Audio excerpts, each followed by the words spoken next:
नमस्ते। The UPSC podcast channel में आपका स्वागत है। आज नितिन सिंघानिया की Indian art and culture series में हम चैप्टर 9 भारतीय सर्कस पर चर्चा करेंगे। जब हम सर्कस का नाम सुनते हैं तो दिमाग में एक बड़ा सा टेंट, जोकर, कलाबाज और जंगली जानवर आते हैं। लेकिन सवाल ये है कि एक ऐसी कला जो कभी हमारे शहरों की धड़कन हुआ करती थी, वो आज गुमनामी के अंधेरे में क्यों है? क्या ये सिर्फ बदलते मनोरंजन का मामला है या इसके पीछे कोई और कोई गहरी कहानी है?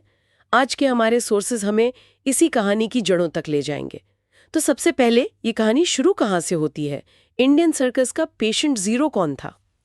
कहानी शुरू होती है महाराष्ट्र से और नाम है विष्णुपंत चाटे। विष्णुपंत चाटे। हाँ, उन्हें भारतीय सर्कस का जनक, अ ट्रू पायनियर माना जाता है। उन्होंने ग्रेट इंडियन सर्कस की शुरुआत की और इसका पहला शो 20 मार्च 1880 को कुर्दवाड़ी के राजा के सामने हुआ था। अच्छा। और ये कोई छोटा मोटा अफेयर नहीं था। चाटे का सर्कस जबरदस्त कामयाब रहा। पूरे उत्तर भारत, फिर मद्रास और यहाँ तक कि सिलोन यानी आज के श्रीलंका तक टूर्स किए। लेकिन एक मिनट, मैंने तो हमेशा सुना है कि सर्कस का असली गढ़, उसका मक्का तो केरल है। क्रेडल ऑफ इंडियन सर्कस भी तो केरल को ही कहते हैं। तो ये महाराष्ट्र से केरल तक का सफर कैसे हुआ? बिल्कुल सही पॉइंट है। यहीं पर कहानी में एक जबरदस्त मोड़ आता है और एंट्री होती है कीलरी कुन्ही कन्नन की। कीलरी कुनी कन्नन? हाँ, वो असल में ग्रेट इंडियन सर्कस के कलाबाजों को ट्रेन करने के लिए बुलाए गए थे। वो फिजिकल कल्चर और मार्शल आर्ट्स के उस्ताद थे। उन्होंने सिचुएशन को देखा और समझा कि टैलेंट को ग्रूम करने के लिए एक डेडिकेटेड इंस्टीट्यूशन की जरूरत है। तो उन्होंने 1901 में कोलम के पास चिरक्कारा गांव में एक सर्कस स्कूल खोल दिया। एक स्कूल? हाँ, और बस वो एक स्कूल पूरे डायनामिक को बदलने वाला था। वहीं से केरल भारतीय सर्कस की नर्सरी बन गया, जहां से परफॉर्मेंस की खेप निकलनी शुरू हुई। वाह! मतलब महाराष्ट्र में जन्म हुआ और केरला में इसका पालन पोषण, इसकी ग्रूमिंग हुई। ये कीलरी कुन्हिकानन कोई साधारण इंसान नहीं लगते। बिल्कुल नहीं। एक अकेले आदमी ने पूरी इंडस्ट्री का हब ही बदल दिया। वो सिर्फ एक ट्रेनर थे या उससे ज्यादा कुछ? वो सिर्फ ट्रेनर नहीं, एक विजनरी थे, अपने समय से बहुत आगे। कीलरी कुन्हिकानन थिया जाति से थे, जिसे उस वक्त की सामाजिक व्यवस्था में ऊंचा दर्जा नहीं दिया जाता था। लेकिन वो जाति पाति में बिल्कुल विश्वास नहीं करते थे। उन्होंने एक निचली जाति की महिला से शादी की, ब्रह्म समाज में शामिल हुए और बाद में ईसाई धर्म भी अपना लिया। उनका अप्रोच ट्रेनिंग में भी उतना ही रेवोल्यूशनरी था। कैसे? मतलब उन्होंने क्या अलग किया? उन्होंने केरला की पारंपरिक मार्शल आर्ट यानी कलारीपयट्टू। कलारीपयट्टू? हाँ, उसको देसी कुश्ती और यूरोपियन जिम्नास्टिक्स के साथ मिला दिया। ये एक फ्यूजन था जो पहले किसी ने नहीं किया था। इससे जो ट्रेनिंग स्टाइल बना वो भारतीय शरीर के लिए परफेक्ट था। और सबसे बड़ी बात, उनका सर्कस कलारी यानी स्कूल जाति और लिंग के भेदभाव से पूरी तरह परे था। उस जमाने में जब समाज इतना बटा हुआ था, ये एक बहुत बड़ा क्रांतिकारी कदम था। सच में ये तो बहुत बड़ी बात है। मतलब वो सिर्फ एक्रोबैट नहीं, एक मॉडर्न सेक्युलर भारत का सपना देखने वाले समाज सुधारक भी थे। एग्जैक्टली। तो किलेरी के स्कूल से निकले छात्रों ने तो फिर धूम मचा दी होगी। एक तरह से सर्कस की आईआईटी बन गई होगी वो जगह। बिल्कुल। किलेरी के बाद एक एक्सप्लोजन सा हुआ और दो तरह की कंपनियां सामने आई। एक तरफ थे के दामोदरन जैसे इनोवेटर्स, जिन्होंने छोटे छोटे टेंट लेकर गांव-गांव घूमने से शुरुआत की।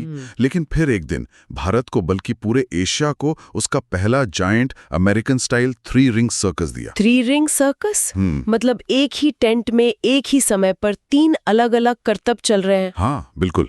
ये तो स्केल ही बदल गया। छोटे गांव के मेले से निकलकर इंटरनेशनल लेवल की प्रोडक्शन बन गई। और दूसरी तरफ कौन थे? और दूसरी तरफ थे केरली के अपने शिष्य, जिन्होंने लेगेसी को आगे बढ़ाया, जैसे कालियन गोपालन, जिन्होंने 1920 में ग्रेट रेमन सर्कस शुरू किया। अच्छा। और फिर देखते ही देखते एक पूरा सर्कस एम्पायर खड़ा कर दिया। नेशनल सर्कस, भारत सर्कस, सब उन्हीं का था। उनकी विरासत अमर सर्कस आज भी चल रही है। वाह! इसी तरह के कई और नाम हैं, जैसे ग्रेट रॉयल सर्कस, जो भारत के सबसे पुराने सर्कसों में से एक है, और ग्रेट बॉम्बे सर्कस। ये सब उसी एक स्कूल की देन थे। सर्कस का पॉप कल्चर पे भी तो गहरा असर पड़ा होगा। मुझे राज कपूर की मेरा नाम जोकर याद आती है। हाँ बिल्कुल।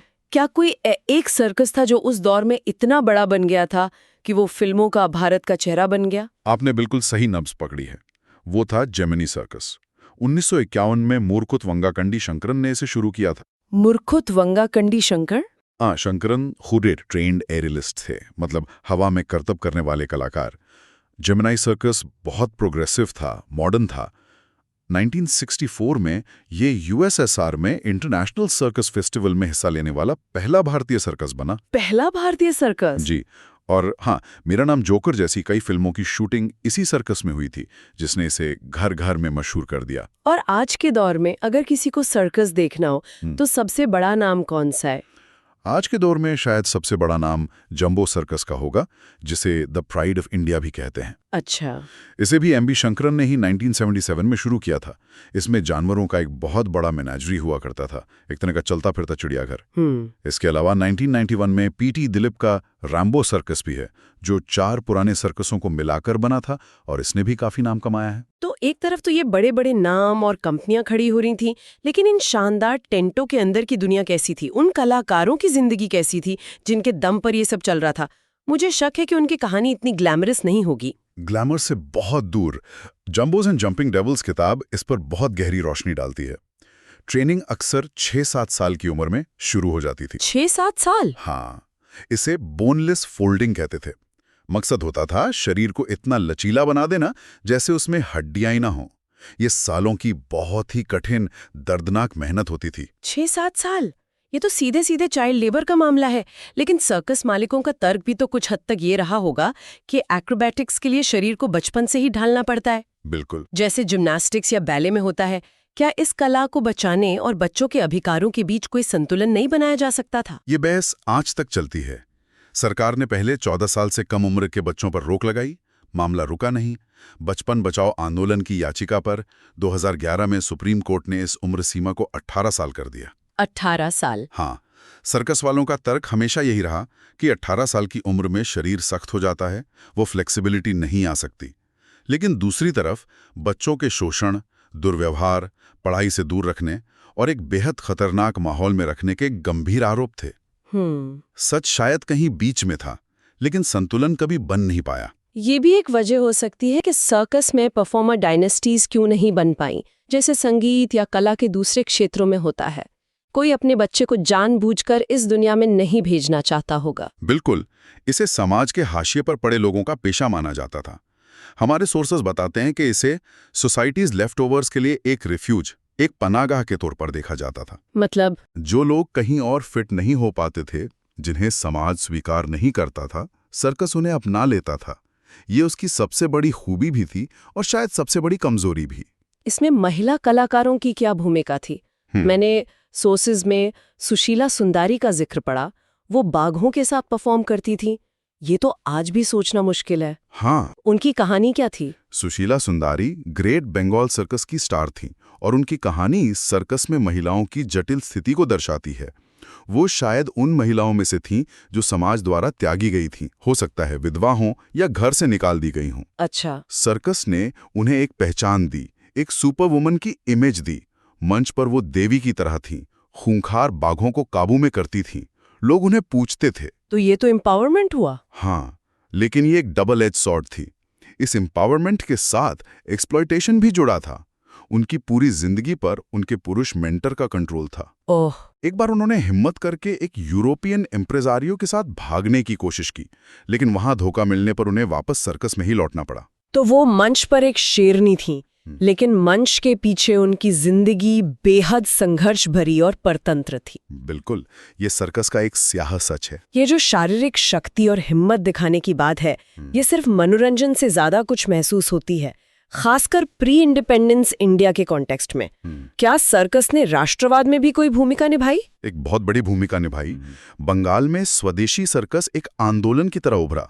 ये अंग्रेजों के उस स्टीरियोटाइप को तोड़ने का जरिया था कि बंगाली एफेमिनेट यानी स्त्रीण होते हैं, उनमें शारीरिक बल नहीं होता। अच्छा। प्रोफेसर प्रियनाथ बोस का ग्रेट बंगाल सर्कस इसका सबसे बड़ा उदाहरण है। और वो स्ट्रॉन्गमैन वाले एक्ट्स, जैसे हाथी को छाती पर उठा लेना या चलती कार को रोक देना, वो तस्वीरें तो आज भी हैरान कर देती हैं। हाँ, वो सिर्फ करकब नहीं थे। रामामूर्ति नायडू, जिन्हें कोडी रामामूर्ति भी कहा जाता था, और भीम भवानी जैसे स्ट्रॉन्गमैन नेशनल हीरोज बन गए थे। National heroes? हाँ, जब वो लोहे की जंजीरें तोड़ते थे तो वो सिर्फ जंजीरें नहीं तोड़ रहे थे, वो गुलामी की जंजीरों को तोड़ने का सिंबॉलिक एक्ट कर रहे थे। वाह। तो मतलब जो लोग सर्कस देखने आ रहे थे वे सिर्फ तमाशा नहीं देख रहे थे, वे एक तरह से अपनी राष्ट्रीय पहचान का जश्न मना रहे थे। सही पकड़ा आपने। ये तो एंटरटेनमेंट के पर्दे के पीछे एक राष्ट्रवादी हुंकार थी। ये एंटरटेनमेंट की परिभाषा ही बदल देता है। बिल्कुल, वो पॉलिटिकल थिएटर था। ये दिखाने का तरीका था कि भारतीय शारीरिक रूप से किसी से कमजोर नहीं है। सर्कस का मंच औपनिवेशिक शक्ति को एक प्रतीकात्मक चुनौती देने का जरिया बन गया था। ठीक है, हमने ह्यूमन स्टार्स की बात की, नेशनलिस्ट हीरोज की बात की, लेकिन कई लोगों के लिए सर्कस के असली सितारे तो जानवर थे।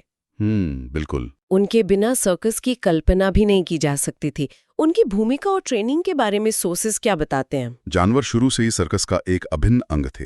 असल में शुरुआती सर्कस एक तरह के चलते फिरते मैनेजरीज ही होते थे, जहां लोग एग्जॉटिक जानवरों को देखने आते थे। जानवरों की ट्रेनिंग को एक सीक्रेट ऑफ द ट्रेड, एक रहस्यमयी कला माना जाता था। सोर्स में दामू धोत्रे का जिक्र है, जो एक महान भारतीय एनिमल ट्रेनर थे और अमेरिका के प्रसिद्ध रिंगलिंग ब्रदर्स सर्कस में काम करने गए थे। उनकी क्या खासियत थी? उनकी आत्मकथा वाइल्ड एनिमल मैन में वो एक बहुत गहरी बात कहते हैं। वो कहते हैं कि उनका लक्ष्य जानवरों को मास्टर करना, उन पर हावी होना नहीं था। तो फिर क्या था? बल्कि उनके साथ फ्रेंडशिप और म्यूचुअल ट्रस्ट का रिश्ता बनाना था। ये उस दौर के लिए बहुत ही प्रोग्रेसिव सोच थी। लेकिन ये सोच शायद सबकी नहीं थी। जानवरों के साथ क्रूरता का मुद्दा हमेशा उठता रहा है और फिर 1991 में वो बैन आया जिसने सब कुछ बदल दिया। हाँ, 1991 में पर्यावरण मंत्रालय ने भालू, बंदर, बाघ, पैंथर और शेर की ट्रेनिंग और प्रदर्शन पर प्रतिबंध लगा दिया। ये एक वाटरशेड मोमेंट था। इसके बाद क्या हुआ? इसके बाद एक लंबी कानूनी लड़ाई चली। सर्कस मालिकों ने कहा कि ये जानवर जंगली नहीं बल्कि कैप्टिव ब्रेड हैं, यानी सर्कस में ही पैदा हुए और पले बड़े हैं और उन पर उनकी रोजी रोटी निर्भर करती है। और दूसरी तरफ एनिमल राइट्स एक्टिविस्ट्स ने ट्रेनिंग के दौरान होने वाली क्रूरता के कई सबूत पेश किए। ये तो एक बहुत बड़ा एथिकल डायलेमा था। एक तरफ जानवरों के अधिकार जो नॉन नेगोशिएबल है और दूसरी तरफ एक पूरी इंडस्ट्री की लाइवलीहुड और एक सदियों पुरानी परंपरा। इसका सर्कस पर असर क्या पड़ा? बहुत गहरा और विनाशकारी असर पड़ा। जानवरों के बिना सर्कस का मुख्य आकर्षण खत्म हो गया। लोगों की भीड़ कम होने लगी। कई सर्कस एक एक करके बंद हो गए। ये भारतीय सर्कस के पतन के ताबूत में आखिरी कील जैसा था। टॉम जैसा लगता है। बिल्कुल। मनोरंजन के नए और सस्ते साधन घर घर पहुंच गए। लोगों की दिलचस्पी सर्कस में कम हो गई। सर्कस को अक्सर एक मार्जिनल इंडस्ट्री के रूप में देखा जाता था, जो आधुनिक दुनिया के साथ तालमेल नहीं बिठा पा रही थी। नए कलाकार मिलना मुश्किल हो गया था। क्या इसे बचाने की, इस कला को फॉर्मलाइज करने की कोई कोशिश हुई, जैसे कोई सर्कस एकेडमी बनाने की? कोशिशें हुई लेकिन कामयाब नहीं हो पाई। के दामोदरन ने एक सर्कस यूनिवर्सिटी का सपना देखा था। 2010 में केरल सरकार ने एक केरला सर्कस एकेडमी शुरू भी की। अच्छा। लेकिन कुछ ही सालों में वो बंद हो गई। क्यों? वजह छात्रों की कमी और सरकारी उदासीनता। ये आज के मिडिल क्लास भारत की कहानी है। कोई भी अपने बच्चों को सर्कस जैसे अनिश्चित भविष्य वाले पेशे भी नहीं भेजना चाहता। सही बात है। सब डॉक्टर, इंजीनियर बनाना चाहते हैं।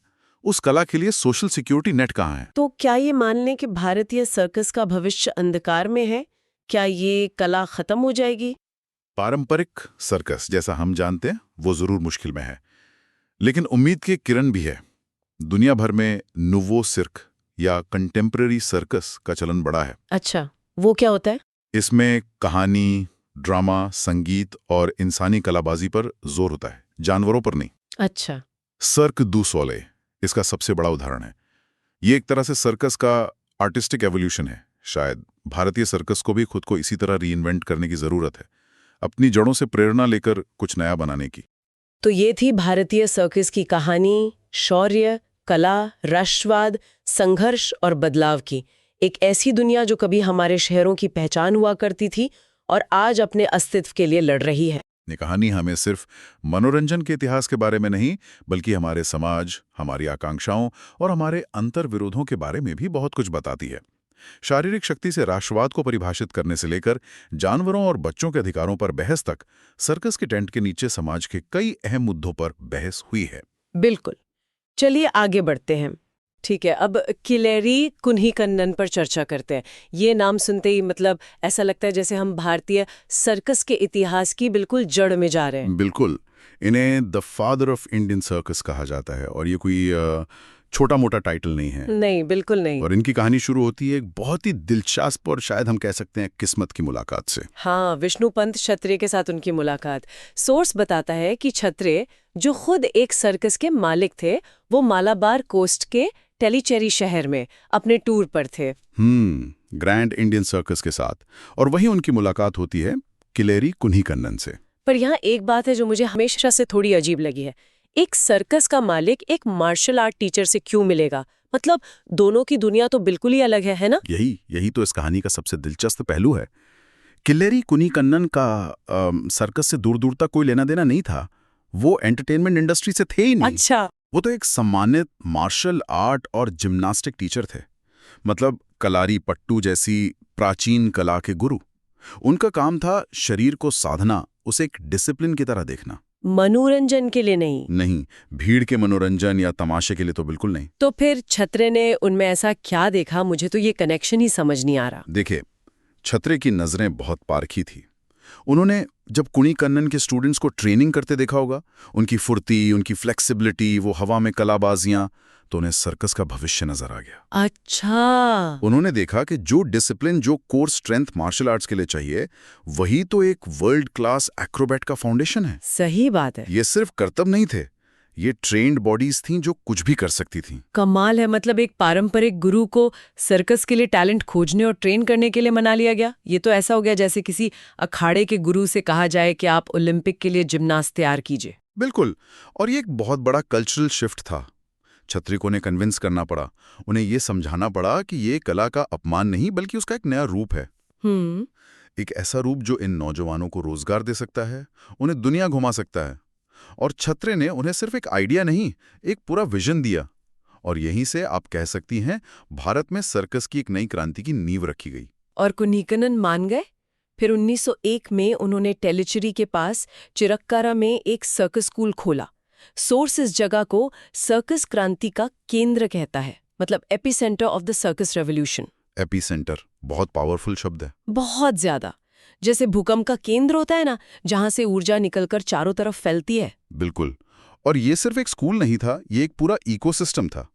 आप सोचिए, उस जमाने में एक ऐसी जगह जहां शरीर को साधने की कला, जो पहले सिर्फ मार्शल आर्ट्स तक सीमित थी, उसे एंटरटेनमेंट और प्रोफेशन का रूप दिया जा रहा था। और इसका असर तो मतलब तुरंत दिखने लगा, कोई लंबा इंतजार नहीं करना पड़ा। बिल्कुल नहीं। सिर्फ 3 साल बाद 1904 में उनके एक स्टूडेंट पेरियाली कन्नन ने अपनी खुद की सर्कस कंपनी खोल दी, ग्रैंड मालाबार सर्कस। हाँ, ये तो आजकल के स्टार्टअप कल्चर जैसा है। एक इनक्यूबेटर से निकले और अपनी कंपनी शुरू कर दी। आपकी एनालॉजी बिल्कुल सही है। ये एक चेन रिएक्शन की तरह था। ग्रैंड मालाबार सर्कस के बाद तो जैसे एक लाइन लग गई। हाँ, लिस्ट तो लंबी है। White way circus 1922, great Ramayana circus 1924, फिर the great lion circus, the eastern circus, the fairy circus, और ये सब कुन्हीकन्नन के स्टूडेंट्स ने ही शुरू की थी। क्या बात है। इसीलिए केरल को भारतीय सर्कस का पालना कहा जाने लगा, क्रेडल ऑफ इंडियन सर्कस। बिल्कुल।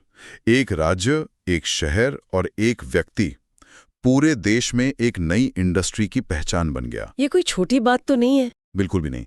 और ये सिर्फ कंपनियों तक ही सीमित नहीं था। उनकी एकेडमी ने ऐसे ऐसे कलाकार पैदा किए जिन्हें राष्ट्रीय और अंतर्राष्ट्रीय स्तर पर पहचान मिली। अच्छा। यहाँ एक व्यक्ति का जिक्र करना बहुत जरूरी है, कन्नन बोम्बायो।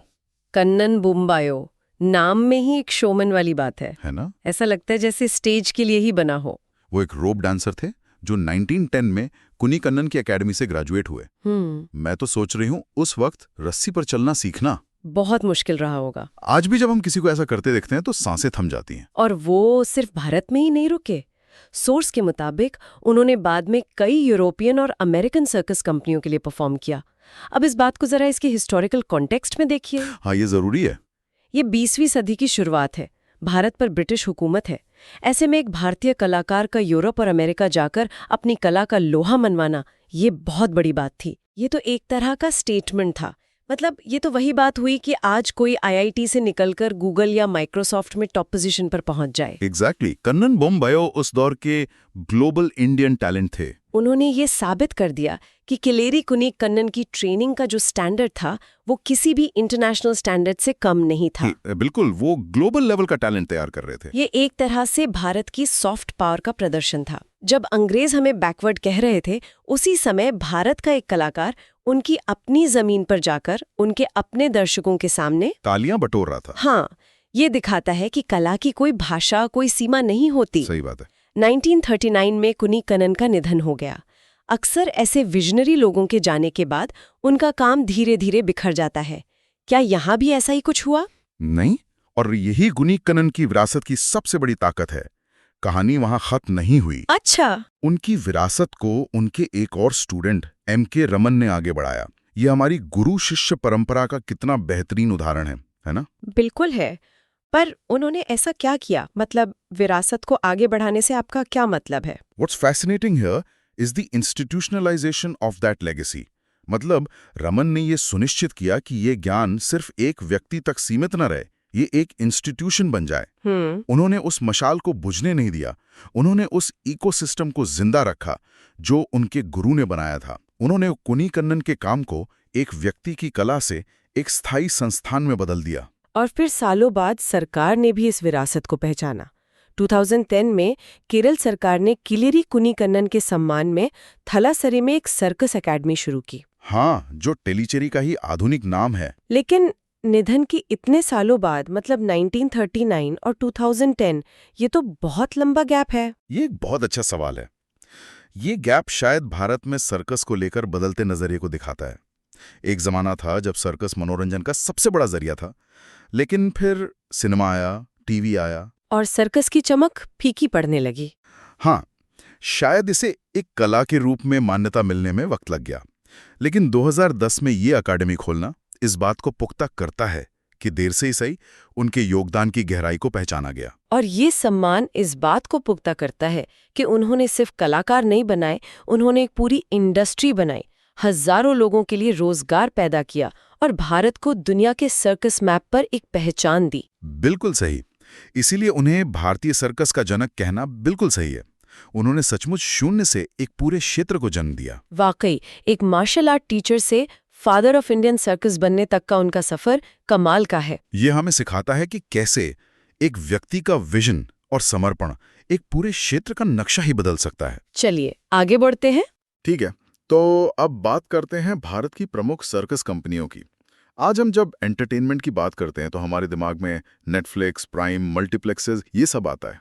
लेकिन एक दौर था, और ज्यादा पुराना भी नहीं, 90s तक, जब एंटरटेनमेंट का मतलब होता था शहर में लगा एक बहुत बड़ा रंगीन टेंट। बिल्कुल। और वो टेंट सिर्फ एक स्ट्रक्चर नहीं था, वो एक इवेंट था, एक त्योहार जैसा माहौल। हाँ, एक एक्साइटमेंट होता था। शहर में सर्कस के आने की खबर ही अपने आप में एक एक्साइटमेंट ले आती थी।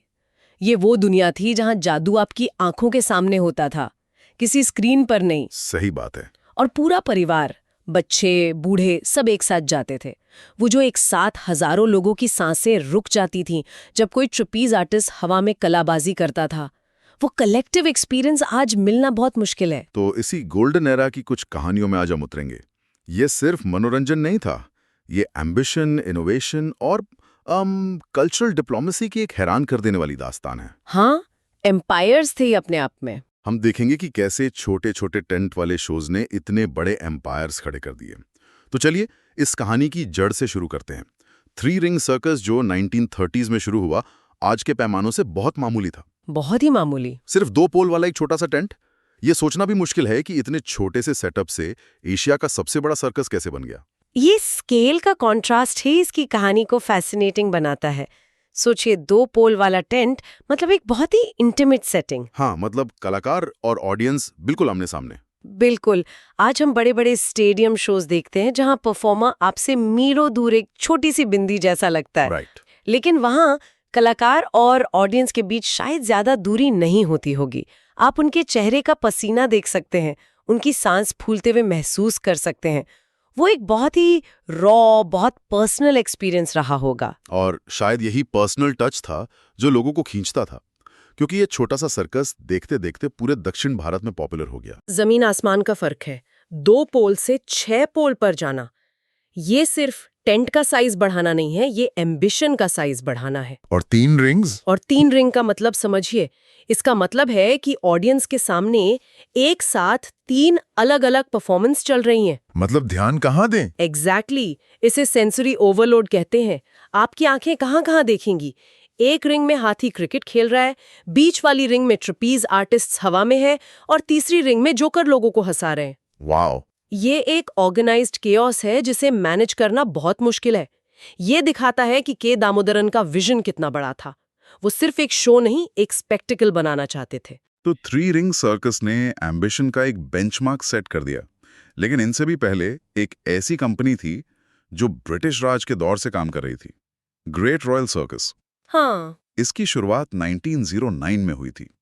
1909 ये वो दौर था जब भारत में अपना कोई बिजनेस खड़ा करना ही एक बहुत बड़ी चुनौती थी। बिल्कुल। और एंटरटेनमेंट बिजनेस तो और भी मुश्किल था। 1909 मतलब आज़ादी की लड़ाई चल रही है, देश में गरीबी है और उस माहौल में कोई लोगों को हंसाने, उन्हें एंटरटेन करने का वेंचर शुरू कर रहा है। कमाल है। ये उस दौर की एंटरप्रेन्योरियल स्पिरिट का एक बेहतरीन उदाहरण है।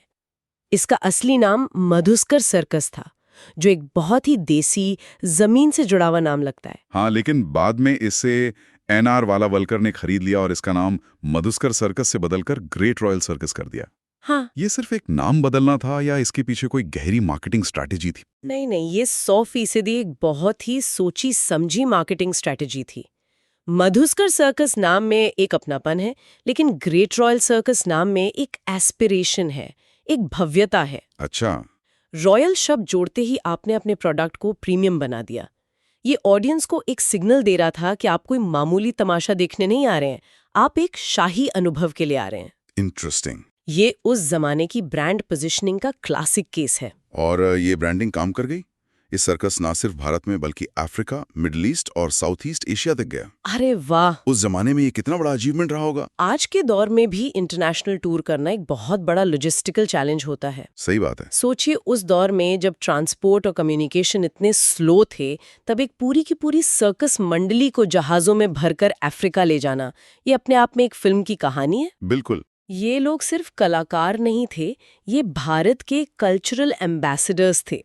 ये दुनिया को दिखा रहे थे कि भारत सिर्फ साधु संतों का देश नहीं है, यहाँ ऐसे कलाकार भी हैं जो आपको चकित कर सकते हैं, जो वर्ल्ड क्लास एंटरटेनमेंट दे सकते हैं। तो ग्रेट रॉयल सर्कस ने ब्रांडिंग और इंटरनेशनल एम्बिशन का एक स्टैंडर्ड सेट कर दिया। लेकिन उसी दौर में एक और बड़ा प्लेयर मैदान में आ रहा था, जिसने स्केल और साइज के मामले में शायद सबको पीछे छोड़ दिया। The great Bombay circus. हाँ, इसकी कहानी भी 1920 से शुरू होती है, ग्रैंड बॉम्बे सर्कस के नाम से, लेकिन इसकी असली कहानी बनती है 1947 में। 1947 आज़ादी का साल, और उसी साल एक बहुत बड़ा मर्जर हुआ। किलरी कुनिकनन, जिन्हें फादर ऑफ इंडियन सर्कस भी कहा जाता है, जी, उनके भतीजे के.एम. कुनिकनन ने अपनी सर्कस कंपनी को इसके साथ मिला दिया, और तब जन्म हुआ ग्रेट बॉम्बे सर्कस का। ये टाइमिंग तो कमाल की है। ये टाइमिंग सिंबॉलिक है, जैसे देश का एक नया जन्म हो रहा था, वैसे ही सर्कस की दुनिया में भी एक नए जायंट का जन्म हो रहा था। वाह! ये एक तरह से आज के जमाने के बिजनेस मर्जर जैसा ही हुआ, जहां 2 कंपनियां मिलकर एक सुपर पावर बन जाती हैं। किलेरी कुनिकनन का नाम जोड़ना अपने आप में क्वालिटी का एक स्टैंप ऑफ अप्रूवल था। हाँ, एक भरोसा आ जाता है। बिल्कुल, ये ऐसा था जैसे टाटा या बिरला का नाम किसी नए वेंचर से जुड़ जाए, लोगों का भरोसा तुरंत बन जाता है। और ये बना भी सुपर पावर। कहते हैं इसमें 300 कलाकार और 60 जानवर थे। ये आंकड़ा सुनकर ही दिमाग घूम जाता है। 300 लोग। स्केल की कल्पना कीजिए, ये एक छोटा मोटा गांव है जो पहियों पर चल रहा है। सही कह रही हैं आप। 300 लोगों का दल, जिसमें कलाकार, ट्रेनर, कॉस्ट्यूम डिजाइनर, टेंट लगाने वाले, बावर्ची सब शामिल है, और 60 जानवर, शेर, हाथी, घोड़े, कुत्ते, तोते। Oh my God! इन सबको एक शहर से दूसरे शहर ट्रेन से ले जाना, उनके रहने खाने का इंतजाम करना, उनकी हेल्थ का ध्यान रखना। मैं तो सोचती हूँ कि इनका किचन ही कितना बड़ा होता होगा। हाँ, मतलब ये सिर्फ कला नहीं थी। नहीं, ये जबरदस्त मैनेजमेंट और ह्यूमन रिसोर्स स्किल्स का भी सबूत था। इन सब बड़े नामों के बीच 1951 में एक और सर्कस शुरू हुआ जिसका नाम आज भी लोगों की जुबान पर है, जेमिनी सर्कस। और इसकी कहानी इसलिए भी दिलचस्प है क्योंकि इसे शुरू करने वाले M.V. शांकरन एक एक्स आर्मी मैन थे। एक फौजी सर्कस चला रहा है, ये कॉम्बिनेशन थोड़ा अजीब नहीं लगता? बिल्कुल नहीं, बल्कि मुझे तो ये एक परफेक्ट कॉम्बिनेशन लगता है। अच्छा। सेना में जो डिसिप्लिन, प्लानिंग, लॉजिस्टिक्स और मैन मैनेजमेंट की ट्रेनिंग मिलती है, वो एक सर्कस जैसी कॉम्प्लेक्स ऑर्गेनाइजेशन को चलाने के लिए एकदम सटीक है। ये तो मैंने सोचा ही नहीं। सर्कस में हर एक्ट में टाइमिंग, कोऑर्डिनेशन और डिसिप्लिन ही तो सब कुछ होता है। 1 सेकंड की भी चूक और जान जा सकती है, और ये सारी क्वालिटीज एक फौजी में कूट कूट कर भरी होती हैं। और शंकरन सिर्फ एक मैनेजर नहीं थे, वो खुद एक माहिर एरियलिस्ट और एक्रोबैट थे। हाँ, यानी मालिक खुद एक कलाकार था। और ये सबसे बड़ा डिफरेंस क्रिएट करता है। जब आपका बॉस खुद उस आर्ट फॉर्म को अंदर से समझता है, वो जानता है कि एक परफॉर्मर को क्या चाहिए, ट्रेनिंग कितनी मुश्किल होती है, रिस्क कितना होता है, तो वो सिर्फ प्रॉफिट नहीं देखता, वो आर्ट को रिस्पेक्ट करता है। वो आर्ट को, कलाकारों को रिस्पेक्ट करता है, वो आर्ट को जी रहा था। इसीलिए जेमिनी सर्कस की परफॉर्मेंस की क्वालिटी हमेशा बहुत हाई रही। और ये क्वालिटी इंटरनेशनल लेवल पर भी पहचानी गई। 1964 में जेमिनी सर्कस यूएसएसआर में हुए इंटरनेशनल सर्कस फेस्टिवल में हिस्सा लेने वाली पहली भारतीय सर्कस बनी। यूएसएसआर ने? हाँ, कोल्ड वॉर के उस दौर में सोवियत यूनियन में जाकर परफॉर्म करना, ये तो बहुत बड़ी बात रही होगी। ये सिर्फ बड़ी बात नहीं, ये एक डिप्लोमैटिक इवेंट था। दुनिया 2 गुटों में बटी थी, अमेरिका और Soviet union. Right. Bharat non align था। ऐसे में एक भारतीय सर्कस का यूएसएसआर में जाकर परफॉर्म करना सिर्फ मनोरंजन नहीं था, ये एक कल्चरल एक्सचेंज था, एक तरह की सॉफ्ट पावर डिप्लोमेसी थी। मतलब ये भारत की तरफ से दोस्ती का एक पैगाम था। बिल्कुल, ये दिखा रहा था कि कला और संस्कृति राजनीतिक सरहदों से परे हैं। और यहाँ एक ऐसा कनेक्शन है जिसने जेमिनी सर्कस को हमेशा के लिए अमर कर दिया। मुझे ये जानकर बहुत हैरानी हुई कि राज कपूर की क्लासिक फिल्म मेरा नाम जोकर असल में इसी सर्कस में शूट हुई थी। बिल्कुल, और इसी वजह से जेमिनी सर्कस भारतीय सिनेमा के इतिहास में और हमारे कलेक्टिव कॉन्शियसनेस में हमेशा के लिए बस गया। हाँ, ये तो है। आज भी जब कोई एक भव्य भारतीय सर्कस की कल्पना करता है तो दिमाग में मेरा नाम जोकर के ही सीन आते हैं।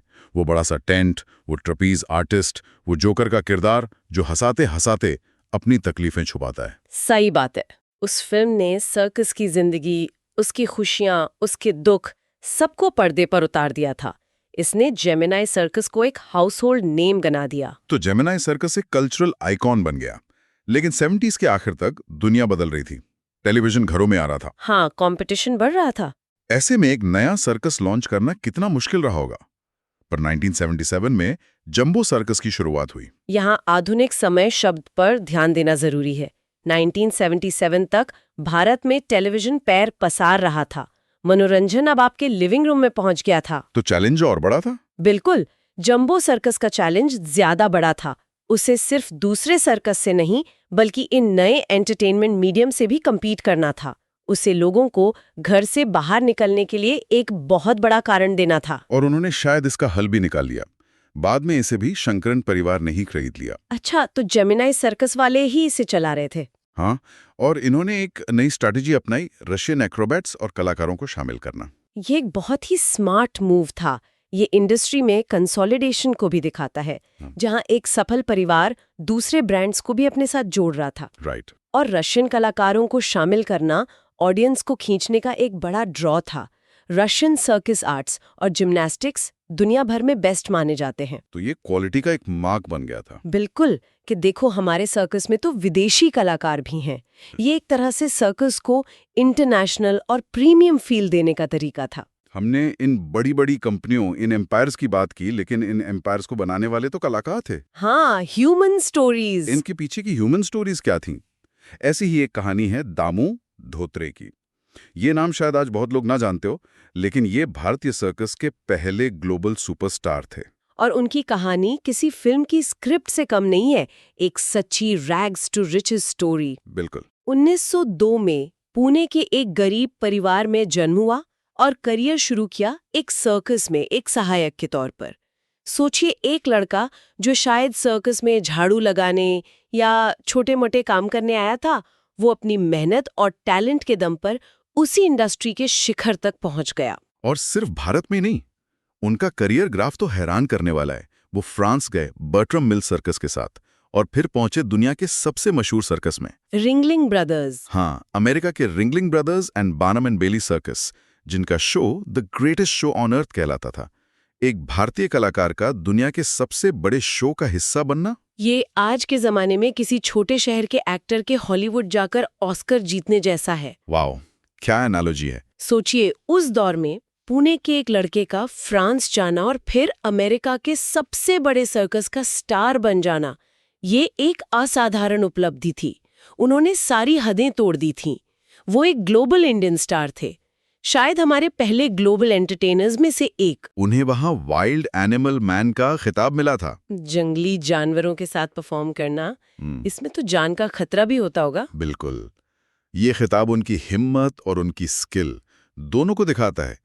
जंगली जानवरों को ट्रेन करना और उनके साथ एक तालमेल बिठाकर परफॉर्म करना, ये कोई बच्चों का खेल नहीं है। सही बात है। ये टाइटल उनकी मास्टरी को दर्शाता है। और बात सिर्फ सर्कस तक नहीं रुकी।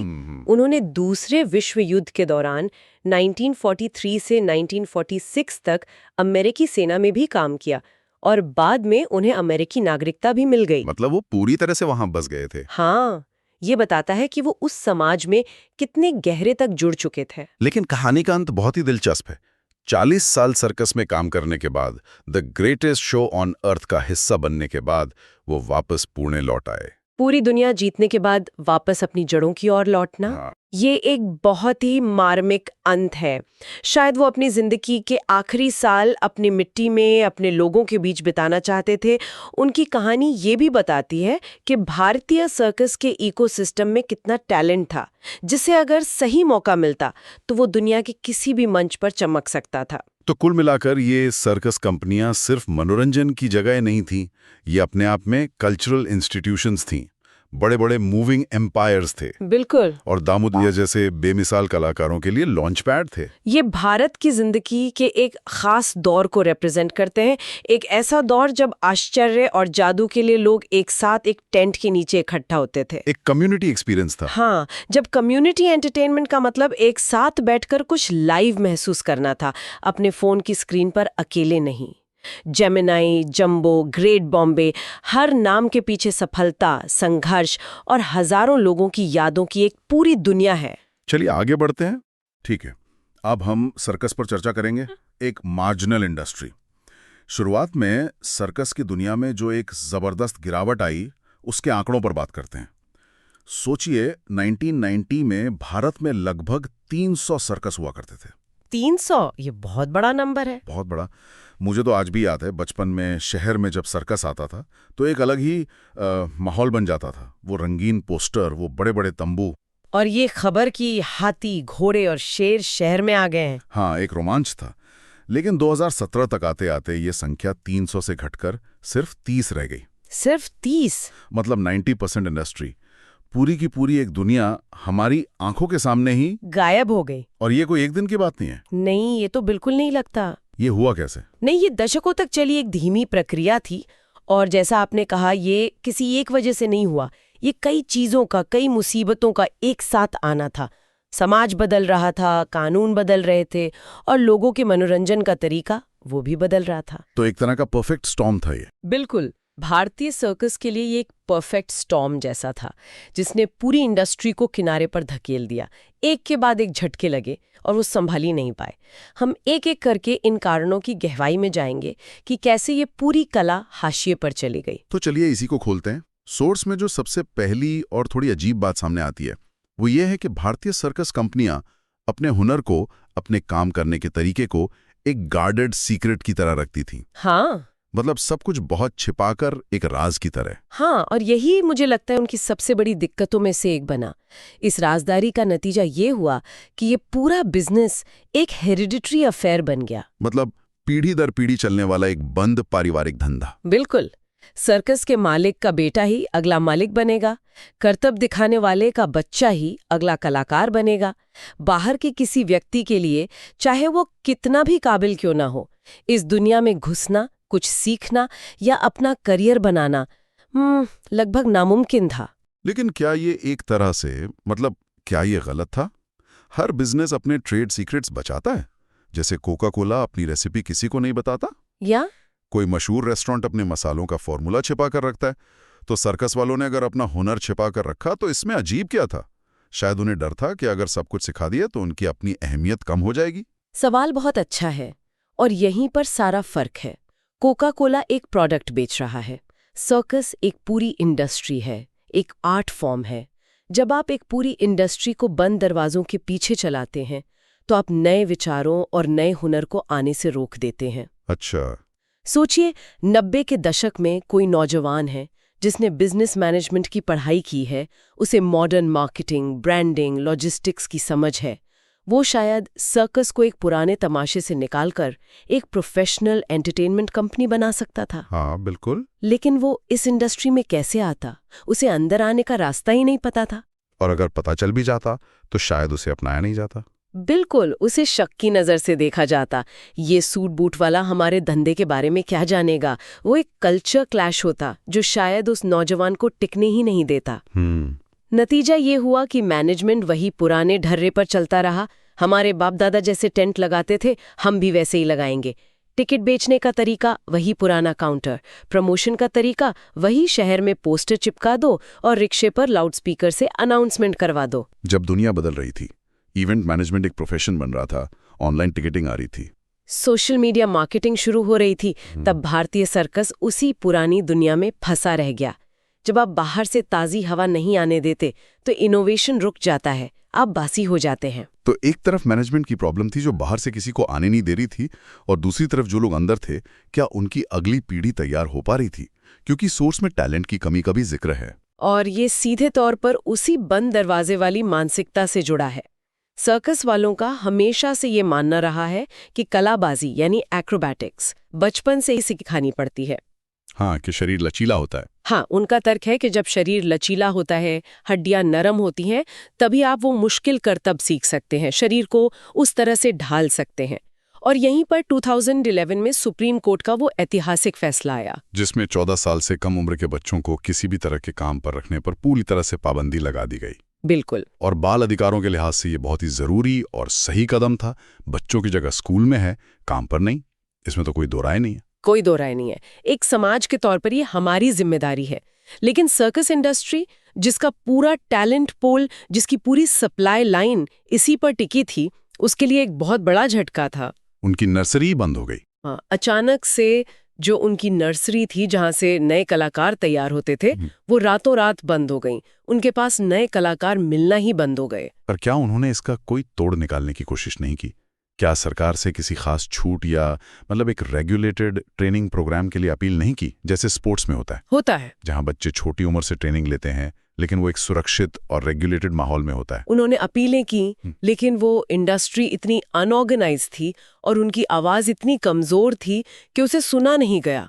वो इस बदलाव के लिए तैयार नहीं थे। उनके पास कोई प्लान बी नहीं था। अच्छा। कि अब 14 या 16 साल के बाद टैलेंट को कैसे ट्रेन करें, कहाँ से लाएं, या क्या कोई ऐसा स्कूल या अकादमी बनाई जा सकती है। वो बस शिकायत करते रह गए कि सरकार ने उनका धंधा बंद कर दिया। लेकिन उन्होंने खुद को बदलने की कोशिश नहीं की। और फिर इसमें एक और पहलू जुड़ गया, जो शायद इससे भी बड़ा था। समाज का डर। हाँ, समाज का नजरिया। सोर्स कहता है कि भारत में लोग सर्कस को एक बहुत ही खतरनाक और असुरक्षित प्रोफेशन मानते हैं।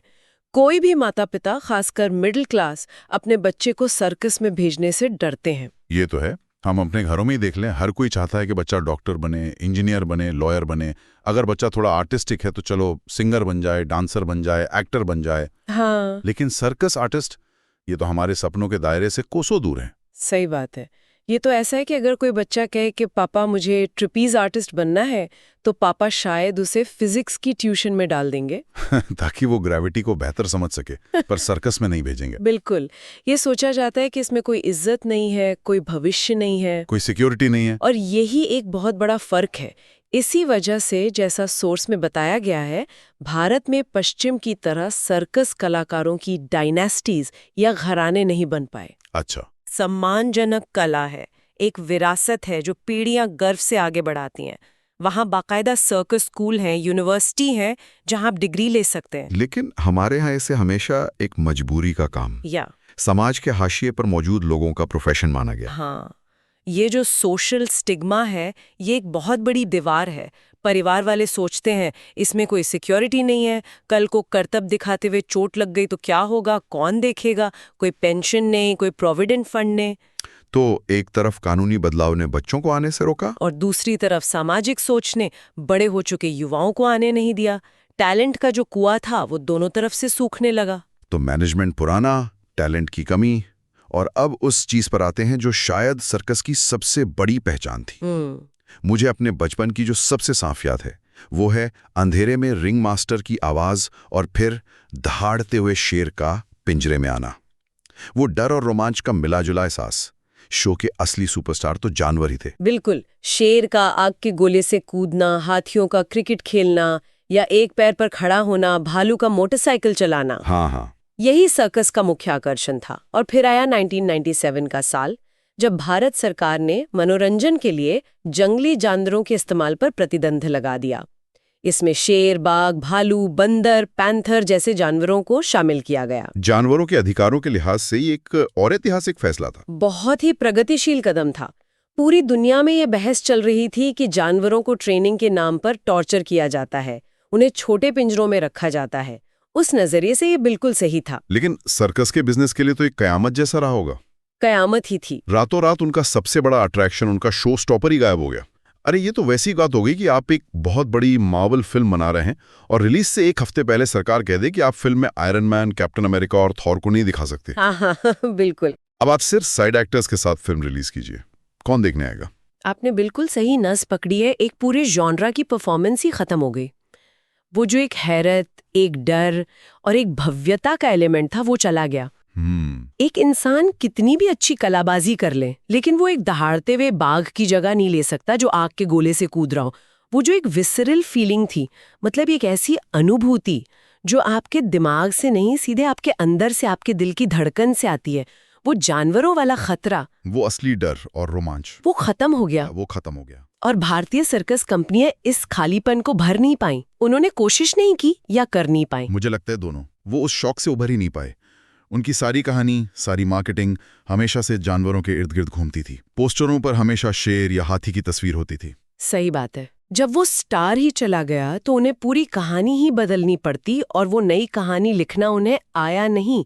उनके पास वो क्रिएटिव कैपिटल या फाइनेंशियल कैपिटल नहीं था कि वो जानवरों की जगह कुछ और उतना ही शानदार एक्ट तैयार कर सकें, जैसे कोई बड़ा वाटर एक्ट या हाईटेक एरियल एक्ट। वो उस नुकसान की भरपाई करने में पूरी तरह नाकाम रहे। बिल्कुल नाकाम। तो उनके पास नया मैनेजमेंट नहीं था, नया टैलेंट नहीं था, और अब उनके स्टार परफॉर्मर भी नहीं रहे। और ठीक इसी समय जब वो अंदर से इतने कमजोर हो चुके थे, बाहर की दुनिया बहुत तेजी से बदल रही थी। और यही आखिरी कील साबित हुई। मॉडर्न एंटरटेनमेंट का दौर आ गया। हाँ, आज की पीढ़ी के पास क्या नहीं है?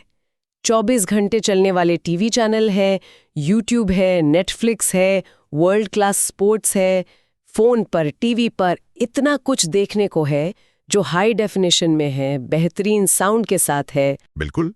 आज का बच्चा जब टीवी पर ओलंपिक देखता है तो वो सिमोन बाइल्स जैसे जिम्नास्ट्स को हवा में ऐसे करतब करते देखता है जो गुरुत्वाकर्षण के नियमों को चुनौती देते हैं। सही। या फिर वो फोन पर सर्क्यू डू सोलेइल जैसे इंटरनेशनल शो के वीडियो देखता है जहां सिर्फ करतब नहीं होते बल्कि एक पूरी कहानी होती है। कमाल की लाइटिंग, म्यूजिक, कॉस्ट्यूम, कोरियोग्राफी, वो एक पूरा थिएट्रिकल एक्सपीरियंस होता है। और सोर्स के मुताबिक भारतीय सर्कस इन उम्मीदों पर बिल्कुल खरा नहीं उतर पाया। उस इंटरनेशनल लेवल के सामने हमारे पारंपरिक सर्कस, वही मिट्टी का मैदान, वही पुराने तंबू, वही लाउडस्पीकर पर बजता शोर, और वही 20-30 साल पुराने घिसे पिटे एक्ट्स। हाँ, वो बहुत फीके पड़ने लगे। ऐसा लगा जैसे वो समय में ही फ्रीज हो गए हैं। ये कुछ वैसा ही है जैसे आप एक छोटे से स्क्रीन पर किसी पुरानी फिल्म की धुंधली सी प्रिंट देख रहे हो, जबकि बाकी दुनिया 4K होम थिएटर पर चली गई है। हाँ, उनका कंपटीशन अब सिर्फ दूसरे सर्कस से नहीं था। नहीं, बल्कि हर उस चीज से था जो लोगों का ध्यान और समय खींच सकती थी। शहर में खुलते नए मॉल्स, मल्टीप्लेक्स, वीडियो गेम्स और बाद में तो इंटरनेट खुद। बिल्कुल। तो अगर हम पूरी तस्वीर को जोड़कर देखें तो ये एक चक्रव्यूह जैसा बन गया जिसमें सर्कस फंस कर रह गया। पहला, उन्होंने खुद को बाहरी दुनिया के लिए बंद कर लिया, जिससे नया मैनेजमेंट और नए आइडिया नहीं आ पाए। दूसरा, कानून बदल गए और उनका टैलेंट पूल सूख गया। तीसरा, उनके स्टार परफॉर्मर्स यानी जानवर उनसे छीन लिए गए, जिससे उनका सबसे बड़ा आकर्षण खत्म हो गया। और चौथा, जब वो इन सब अंदरूनी समस्याओं से जूझ रहे थे, तभी बाहर टेक्नोलॉजी और मनोरंजन की दुनिया इतनी आगे निकल गई कि वो उसके साथ कदम ही नहीं मिला सके। सर्कस की कहानी हमें दिखाती है कि कोई भी इंडस्ट्री, चाहे वो कितनी ही पुरानी या शानदार क्यों ना हो, अगर वो सामाजिक, कानूनी और तकनीकी बदलावों के साथ खुद को नहीं बदलती तो उसका हाशिए पर जाना तय है। बिल्कुल। तो ये थी भारतीय सर्कस के अर्श से फर्श पर आने की कहानी।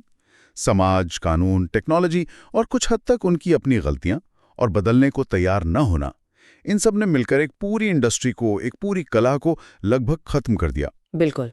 और ये सोचने पर मजबूर करता है कि बदलती दुनिया में टिके रहने के लिए सिर्फ मेहनत ही नहीं, बल्कि अडेप्ट करने की क्षमता, बदलने की हिम्मत और भविष्य को देखने की नज़र कितनी ज़रूरी है। जो नहीं बदलता वो इतिहास बन जाता है, और सर्कस के मामले में ये एक दुखद इतिहास है। चलिए आगे बढ़ते हैं। ठीक है, तो अब बात करते हैं भारतीय सर्कस को मतलब फिर से रिवाइव करने के लिए क्या-क्या पॉसिबल रेमेडीज हो सकती हैं। सोर्सेज में कुछ बहुत ही इंटरेस्टिंग सजेशंस दिए गए हैं, और इन्हें देखने पर एक बात तो साफ लगती है कि ये सिर्फ किसी एक चीज़ को ठीक करने की बात नहीं है। ऐसा नहीं है कि आपने जानवरों पे बैन हटा दिया या कलाकारों को थोड़ी ज़्यादा सैलरी दे दी और सर्कस वापस चल पड़ेगा। सोर्सेज का निचोड़ ये है कि हमें पूरे इकोसिस्टम को, पूरे माहौल को ही बदलना होगा। बिल्कुल यही बात है। ये एक सिस्टमिक प्रॉब्लम है, तो सोल्यूशन भी ज़ाहिर है सिस्टमिक ही होना चाहिए। सोर्सेज में जो पहला सुझाव है वो इसी बुनियाद पर, मतलब टैलेंट की पाइपलाइन पर चोट करता है। थलासरी में 2010 में इंडियन सर्कस एकेडमी खोली गई थी। कागज पर तो ये एक ब्रिलियंट आइडिया था, एक फॉर्मल इंस्टीट्यूशन जहां नई पीढ़ी को ट्रेन किया जा सके, इस कला को एक स्ट्रक्चर्ड तरीके से आगे बढ़ाया जा सके। हाँ, लेकिन सोर्स बताता है कि ये एकेडमी अब बंद होने की कगार पर है। ट्रेनीज नहीं मिल रहे, फाइनेंशियल कंस्ट्रेंट्स है। ये तो कुछ वैसा ही हो गया ना कि आपने आईआईटी खोलने का ऐलान तो कर दिया, पर उसमें पढ़ाने के लिए प्रोफेसर नहीं है, या बच्चे एडमिशन ही नहीं लेना चाहते। एक पूरी जनरेशन को ट्रेन करने का, इस आर्ट फॉर्म को एक फॉर्मल स्ट्रक्चर देने का इतना बड़ा मौका था, और वो हाथ से निकलता हुआ दिख रहा है। सवाल यह है कि ऐसा हुआ क्यों? और यहीं पे बात सिर्फ पैसे की कमी की नहीं है, बल्कि एक गहरे सामाजिक मुद्दे की है। असल सवाल यह है कि युवा पीढ़ी इसमें आ क्यों नहीं रही। आज कोई माँ बाप क्यों अपने बच्चे को सर्कस एकेडमी भेजेगा? यहीं पर सेफ्टी रेगुलेशंस का मुद्दा जुड़ता है। जब तक समाज में ये परसेप्शन नहीं बनेगा कि सर्कस एक सेफ और रिस्पेक्टेबल करियर है, तब तक टैलेंट कहाँ से आएगा? आज भी हमारे समाज में सर्कस में काम करता है सुनकर लोगों के मन में एक स्टेबल, सिक्योर फ्यूचर की इमेज नहीं बनती। एक अजीब सी पिटी वाली फीलिंग आती है, रिस्पेक्ट वाली नहीं। इंजीनियरिंग या मेडिकल में क्यों भेजते हैं? क्योंकि हमें लगता है कि वहाँ एक सेट पाथ है, एक ब्लूप्रिंट है सक्सेस का। वहाँ फिजिकल सेफ्टी तो है ही, पर उससे ज्यादा करियर की सेफ्टी है। अगर सर्कस में सेफ्टी रूल्स को सख्ती से लागू किया जाए, और सिर्फ लागू ही ना किया जाए बल्कि प्रमोट भी किया जाए, तो शायद ये परसेप्शन बदल सकता है। ये सिर्फ इस बात की सेफ्टी नहीं है कि कलाकार गिरेगा तो नीचे नेट है या नहीं। ये इस बात का सिग्नल है कि इंडस्ट्री प्रोफेशनल है, वो अपने लोगों की केयर करती है, और यहाँ एक लॉन्ग टर्म फ्यूचर बनाया जा सकता है। एग्जैक्टली, ये एक स्ट्रक्चरल चेंज है। सोचिए अगर सर्कस कंपनीज सेफ्टी सर्टिफिकेशंस को प्रमोट करें, जैसे इंडस्ट्रियल सेफ्टी के लिए ISO सर्टिफिकेशन होता है। हाँ, तो ये एक प्रोफेशनल इंडस्ट्री के तौर पर देखी जाएगी। अभी इसे एक बहुत ही अनऑर्गेनाइज्ड और रिस्की काम माना जाता है, जहां कलाकार की जान की कोई खास कीमत नहीं है। ये इमेज हमारी फिल्मों और कहानियों ने भी बनाई है, मेरा नाम जोकर से लेकर आज तक। इस इमेज को बदलना पहला और सबसे जरूरी कदम है। जब तक ये नहीं बदलेगा, न तो अच्छे टैलेंट आएंगे और न ही ऑडियंस का वो ट्रस्ट वापस आएगा जो पहले हुआ करता था।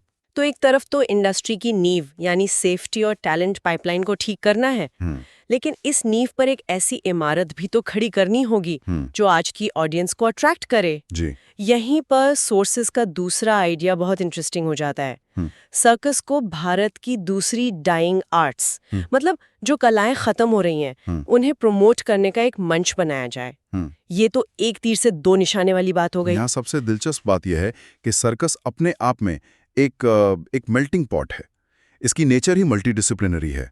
इसमें एक्रोबैटिक्स है, म्यूजिक है, ड्रामा है, कॉमेडी है, सब कुछ है। सही है। तो ये कोई बाहर से थोपी हुई चीज नहीं होगी। अगर हम इसमें भारत के लोक नृत्य, कठपुतली या मार्शल आर्ट जैसे कलारीपयट्टू, जो केरल की एक प्राचीन युद्ध कला है, उसको भी जोड़ दें, तो ये कितना रिच हो जाएगा। ये सिर्फ सर्कस नहीं रहेगा, बल्कि एक चलता फिरता कल्चरल फेस्टिवल बन जाएगा, भारत की डाइवर्सिटी का एक लाइव शोकेस। अरे वाह, मतलब जरा इमेजिन कीजिए, एक सर्कस एक्ट चल रहा है जिसमें बहुरूपिया कलाकार भी हैं जो एक्ट के बीच में किरदार बदल रहे हैं, या फिर ट्रिपेज आर्टिस्ट के करतब के बैकग्राउंड में राजस्थान का मांगणियार संगीत बज रहा है जो अपनी हॉन्टिंग मेलोडी के लिए जाना जाता है। ये तो ऑडियंस के लिए भी एक बिल्कुल नया एक्सपीरियंस होगा ना। आज की जनरेशन जो नेटफ्लिक्स और ग्लोबल कंटेंट देख रही है, उन्हें कुछ ऐसा चाहिए जो ऑथेंटिक भी हो और स्पेक्टेकुलर भी हो। ये कॉम्बिनेशन यूनिक होगा। और ये सिर्फ एक क्रिएटिव सजेशन नहीं है, इसका एक इकोनॉमिक एंगल भी है। हाँ, जब आप कई आर्ट फॉर्म्स को एक प्लेटफॉर्म पर लाते हैं तो आप एक वाइडर ऑडियंस को अपील करते हैं। जो लोग फोक म्यूजिक सुनने आते हैं वो सर्कस भी देखेंगे, जो कलारीपैट 2 देखना चाहते हैं वो भी आएंगे। इससे सर्कस की टिकट सेल्स बढ़ सकती हैं और ये कमर्शियली और भी वायबल हो सकता है। ये एक कोलैबोरेटिव मॉडल है जो सबको फायदा पहुंचा सकता है। ये आइडिया सुनने में तो बहुत अच्छा है, लेकिन क्या इसका रिस्क ये नहीं है कि सर्कस अपनी कोर आइडेंटिटी खो दे? कहीं ये सर्कस कम और एक कल्चरल वैरायटी शो ज्यादा ना बन जाए?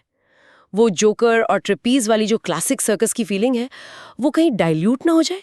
बहुत अच्छा सवाल है, और इसका जवाब सर्कस की हिस्ट्री में ही छिपा है। सर्कस की आइडेंटिटी हमेशा से वैरायटी और स्पेक्टिकल रही है। वो हमेशा से ही अलग अलग तरह के एक्ट्स को एक साथ लाता रहा है। अच्छा, तो ये उसकी रूट से दूर जाना नहीं है, बल्कि उसकी रूट्स में वापस जाने जैसा है। बस उसे एक नए भारतीय कॉन्टेक्स्ट में री इमेजिन करना है कि इंटीग्रेशन में होगी, सिर्फ एक्ट्स को एक के बाद एक दिखाने में नहीं, कलाओं को आपस में मिलाना होगा ताकि वो एक सीमलेस नैरेटिव का हिस्सा लगें। सही बात है। और इस पूरी क्रिएटिविटी और इनोवेशन के सेंटर में वो कलाकार है। पर सोच में जो बात कही गई है वो दिल दुखाने वाली है। ज्यादातर सर्कस आर्टिस्ट 40 साल की उम्र तक रिटायर हो जाते हैं और उसके बाद सोस कहता है कि उन्हें मैन्युअल लेबर मतलब मजदूरी करनी पड़ती है। सोस में एक हार्ट ब्रेकिंग एनेक्डोट का जिक्र है जहां एक फॉर्मर ट्रपीज आर्टिस्ट जो कभी हवा में उड़ता था, आज एक कंस्ट्रक्शन साइट पर ईटेड हो रहा है।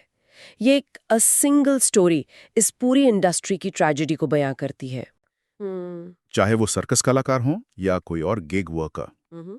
अगर हम इसे बड़े पैमाने पर देखें तो हमें कलाकारों के लिए पेंशन स्कीम्स, हेल्थ इंश्योरेंस और पोस्ट रिटायरमेंट सपोर्ट सिस्टम की जरूरत है। बिल्कुल। जब एक कलाकार को ये भरोसा होगा कि उसका भविष्य सुरक्षित है, 40 के बाद उसे मजदूरी नहीं करनी पड़ेगी, तभी वो बिना चिंता के अपनी कला पर फोकस कर पाएगा।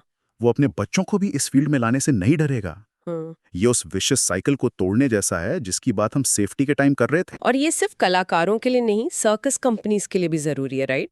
उन्हें भी सरकारी प्रोटेक्शन मिलना चाहिए, शायद टैक्स में छूट या टूर करने के लिए आसान परमिट्स।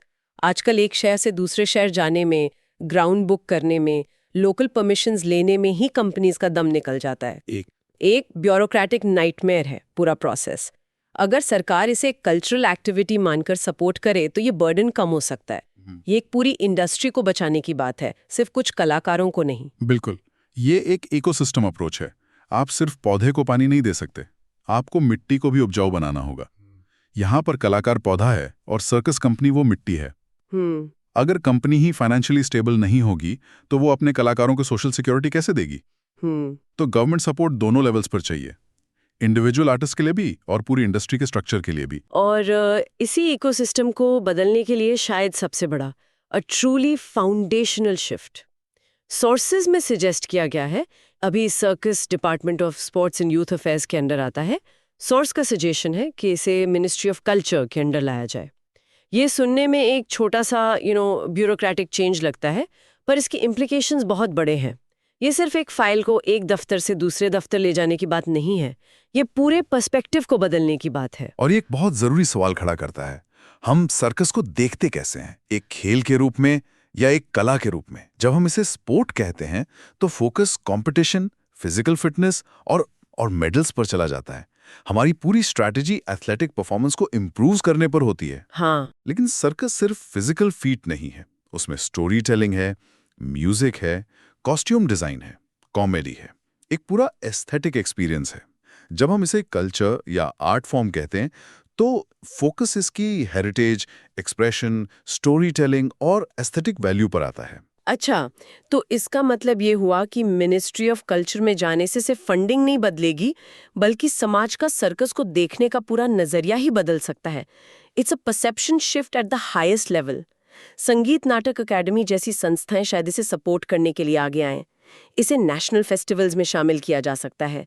इसकी रिवाइवल के लिए जो स्ट्रैटेजी बनेगी वो कल्चरल प्रिजर्वेशन को ध्यान में रखकर बनेगी, ना कि सिर्फ एथलेटिक अचीवमेंट को। ये सर्कस को एक तमाशा से उठाकर एक कला का दर्जा देगा, और जब समाज और सरकार इसे एक कला का दर्जा देंगे तभी लोग इसे एक सीरियस करियर ऑप्शन के तौर पे देखेंगे। यस, ये सारे पॉइंट्स आपस में जुड़े हुए हैं, बिल्कुल। और इसका एक प्रैक्टिकल बेनिफिट भी है। मिनिस्ट्री ऑफ कल्चर के पास आर्ट फॉर्म्स को प्रमोट करने के लिए अलग ग्रांट्स, स्कीम्स और इंटरनेशनल कोलैबोरेशंस के एवेन्यूज होते हैं। राइट। सर्कस को भी इन सब का फायदा मिल सकता है। भारतीय circus troupes international cultural exchange programmes का हिस्सा बन सकते हैं। इससे उन्हें ग्लोबल एक्सपोजर भी मिलेगा और फाइनेंशियल सपोर्ट भी। ये एक छोटा सा एडमिनिस्ट्रेटिव शिफ्ट पूरी इंडस्ट्री का कायापलट कर सकता है। तो आप देख रहे हैं ये चारों उपाय कैसे एक दूसरे से जुड़े हैं।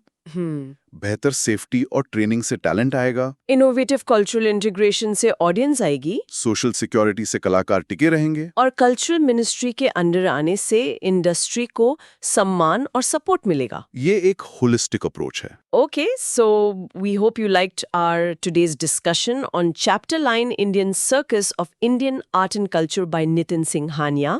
For more such discussions on UPSC topics, subscribe to the UPSC podcast channel. Dhanyavad. Jai Hind.